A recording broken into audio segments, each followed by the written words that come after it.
لیکن یہ آج کل چلتی ہیں ٹرمز یہ، تو ان سے کیا مراد ہے؟ ہاں جناب، ان سے مراد سب سے پہلی بات تو یہ ہے کہ یہ نوری اور ناری کا جو کانسیپٹ ہے یہ اسلام کا دیا ہوا ہے۔ اچھا ٹھیک ہے، اس طرح کہ اسلام ہی نے ہمیں بتایا ہے کہ جو جنات ہیں وہ آگ سے بنی ہوئی مخلوق ہے، ٹھیک ہے، اور قرآن مقدس ہی جو ہے یہ اللہ کا نور ہے، جیسے کہ بہت ساری جگہوں پر قرآن مقدس میں واضح طور پر آیا کہ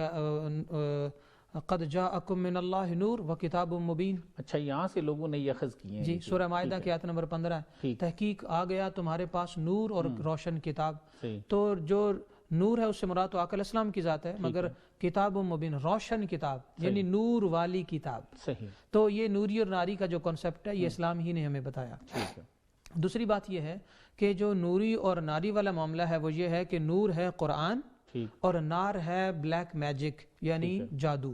چاہے وہ جادو وائٹ میجک ہو، جادو کی دو قسمیں ہیں، white magic and black magic. تو پوری دنیا میں اگر 7 یا 8 ارب انسان ہیں تو ان میں 2 ارب تو ہو گئے مسلمان جو قرآن سے استفادہ کرتے ہیں جو کہ نوری علم ہے، باقی جو ہیں 6 ارب یا پھر 5 ارب وہ ان کے پاس تو قرآن نہیں ہے کیونکہ وہ قرآن کو مانتے ہی نہیں، تو وہ پھر ان کے ہاں بھی مسائل تو انسانوں والے سیم ہے، پھر ان کے ہاں مسائل کا حل کون کرتا ہے؟ تو وہ ان کے جو مذہبی رہنما ہوتے ہیں یا پھر جن لوگوں نے واقعی میں بڑی بڑی انڈسٹریز بنائی ہوئی ہیں اپنے کرتب دکھانے کی، تو وہ لوگ ان کے مسائل حل کرتے ہیں، وہ لوگ انہی کے پاس جاتے ہیں۔ آپ جتنی بھی بڑی دنیا دیکھ لیں، امریکہ، برطانیہ، انگلینڈ، یورپ وغیرہ، سب یہی ہے۔ میں نے لمبی چوڑی زندگی گزاری ہے ایسے معاملات میں، اس لیے انٹرپٹ کر رہا ہوں، یہ جو بلیک میجک اور فرما رہے ہیں اور وائٹ میجک ہے، اس میں کیا ڈیفرنس ہے؟ جی عرض کرتا ہوں نا، وہ یہ ہے کہ بلیک میجک ہوتا ہے نقصان دینے کے لیے، اور وائٹ میجک ہوتا ہے فار پازیٹیوٹی،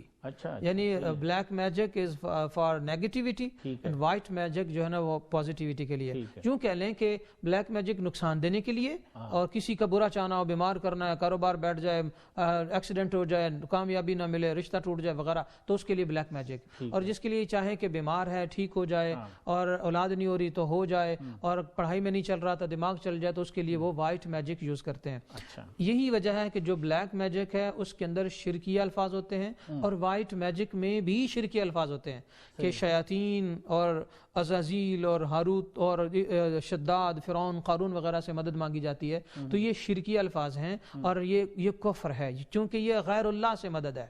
تو بہت سارے لوگ ایسے ہیں ہمارے مسلمانوں میں بھی اپنی لا علمی کی وجہ سے، کم علمی کی وجہ سے، یا پھر جادو سے بہت زیادہ متاثر ہونے کی وجہ سے انہیں یہ کہتے ہیں جادوگر کہ جادو کا توڑ تو جادو سے ہی ہوتا ہے۔ صحیح، تو اس کا جواب ہے نہیں، یہ اسلام کا کنسپٹ نہیں ہے کہ جادو کا توڑ صرف جادو ہی کرتا ہے، بلکہ اسلام کا، قرآن کا کنسپٹ یہ ہے کہ جادو کا توڑ قرآن کرتا ہے۔ یہی وجہ ہے کہ آقا صلی اللہ علیہ وآلہ وسلم پر جادو کا اثر ہوا تو اس کا اس کے توڑ کے طور پر قرآن نازل ہوا۔ تو پتہ چلا کہ یہ قرآن کا دیا ہوا کنسپٹ ہے کہ جس پر جادو ہو اس کا حل صرف قرآن سے ہوگا، اگر کوئی باہر سے لینا چاہے تو وہ نہیں کر سکتا۔ میں آپ کو ایک بات بتاؤں، یہ بات حقیقت ہے کہ جادو ہوتا ہے جیسا کہ آقا علیہ السلام پر ہوا، پھر یہ پتہ چلا کہ خود کے وظائف پڑھنے سے جادو کا اثر ختم نہیں ہوتا۔ وجہ یہ ہے کہ میں اور آپ اگر خدا نخواستہ ہنٹڈ ہو جاتے ہیں تو ہم وظائف پڑھتے رہتے ہیں، خود سے اثر ہی نہیں ہوتا۔ میرے تجربے میں تو ڈھیر سارے لوگ ہیں، پر ہم آقا علیہ السلام کی ذات سے مثال لیتے ہیں، اللہ کے نبی ہیں، نبی صرف نہیں امام الانبیاء ہیں، بے مثل بشر ہیں اور حقیقت میں نور ہیں،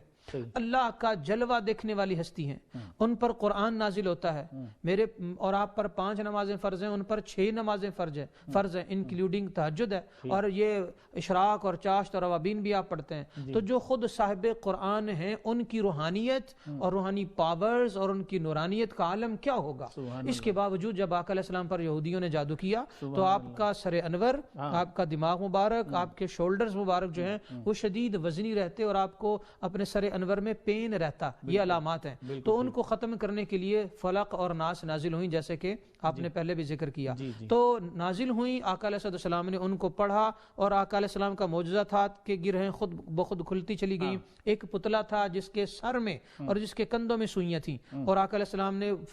فلق ناس پڑھ کے ان سوئیوں کو نکالتے چلے گئے، حتیٰ کہ آپ نے فرمایا میرے شولڈرز اور میرا سر ریلیکس ہو گیا اور میں بالکل ٹھیک ہو گیا۔ پتہ چلا کہ جادو ہوتا ہے اور اس کا توڑ خود خود سے نہیں ہوتا، کوئی اس کا کامل توڑ کرے تو ہوتا ہے، پر یہ جاننا ضروری ہے کہ وہ کامل ہے کون. تو اس کا جواب یہ ہے کہ وہ کامل وہ ہے جس کی شرائط 1400 سال سے اللہ کے نبی علیہ السلام اور ان کے ماننے والے صوفیاء اور اولیاء نے بتائی ہیں.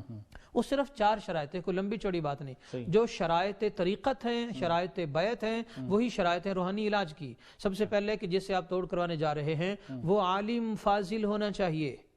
اور اگر وہ عالم فاضل نہ ہو، ویسے روحانی شخصیت ہو، تو اسے اتنا علم ضرور ہونا چاہیے کہ وہ قرآن کی کوئی بھی آیت پڑھ کر اس کا ترجمہ خود سے کر سکتا ہو، یا حدیث کے الفاظ پڑھ کر اس کی ٹرانسلیشن بتا سکتا ہو، اس سے مسئلہ اخذ کر سکتا ہو. دوسری بات یہ کہ وہ فاسق معلن نہ ہو، اعلانیہ گناہ کرنے والا نہ ہو. حقیقت میں تو سب کی حقیقتوں کو اللہ ہی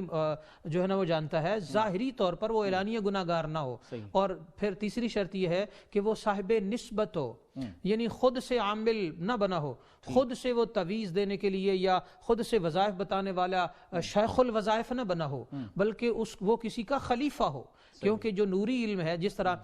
کسی بھی یونیورسٹی کا گریجویٹ ڈگری ہولڈر ہوتا ہے تو وہ یہ استعداد رکھتا ہے، اسی طرح جو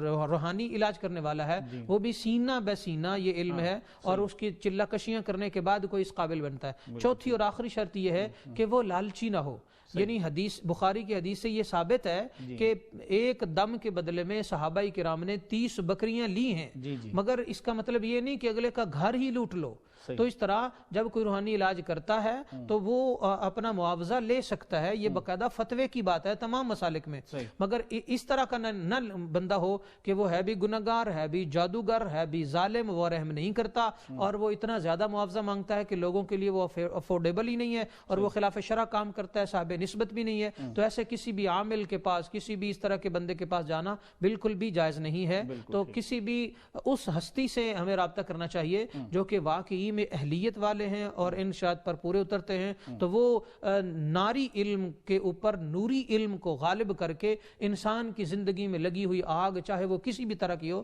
تو بجھانے کی آج کے دور میں بھی استعداد اور اہلیت رکھتے ہیں. بالکل ٹھیک.